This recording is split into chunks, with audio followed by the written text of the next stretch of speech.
Slimming world has gotten a lot of bad stick in the last couple of days, or from what I've seen, so on my news feed anyway.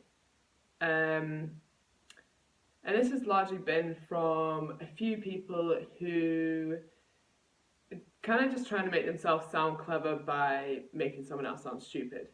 And I'm not going to get too much into that, but basically I don't like it. I think it's unprofessional and it's unhelpful as well. You're not trying to help that person, trying to educate them, you're just trying to make them look stupid. And that doesn't benefit anyone apart from your ego. Moving on from that, now I'm not saying that Slimming World is flawless, and I'm not advocating it, I'm not recommending it, and I wouldn't recommend it. However, it does work for some, and I think just to give people a sort of, to give Slimming World its credit really, I wanted to go through why it does work and why some of the principles are good that they do, and why some of them are the key to successful dieting. Okay, so the benefits are Slimming World has pretty simple rules, and I quite like this because it almost tricks you into dieting, and that might sound misleading, and I guess in a way it is, but it tends to lead to better adherence. So you're not having to track calories, you're not feeling as restricted, you're getting results without necessarily feeling like you're dieting. There's a good support group, so you've got people going through the same thing as you. There's a good community aspect.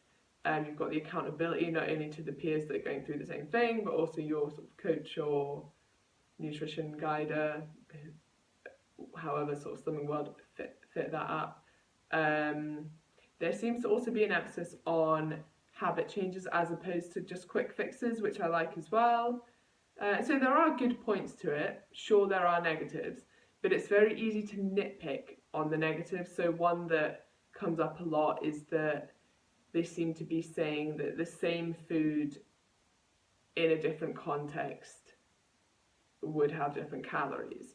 So the example is juiced, or well, not juiced because that takes out sort of the pulp and would take out some of the calories, but blended food or cooked or blended fruit as opposed to the raw version.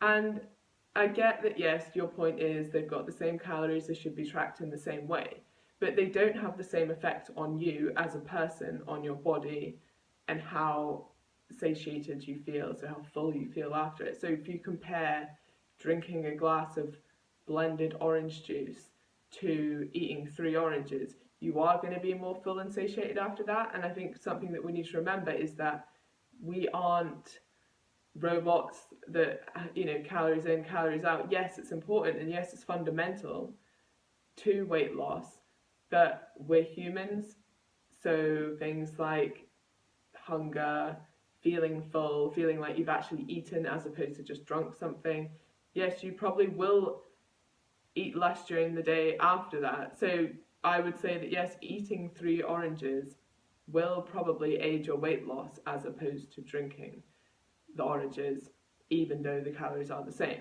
So you're sort of nitpicking it. Yes, I can outsmart you, I know that the calories haven't changed. Right, but the effect on you as a person and how you're going to behave probably has, and that will aid weight loss.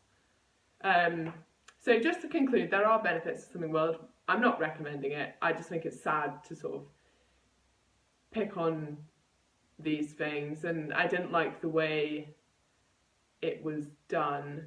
I think it was quite similar to, I guess, the What the Health documentary, where they call up a receptionist at a cancer research charity and ask them in-depth questions about rates of cancer and risk factors for cancer. Of course, they don't know. They work on the phone at a cancer research charity.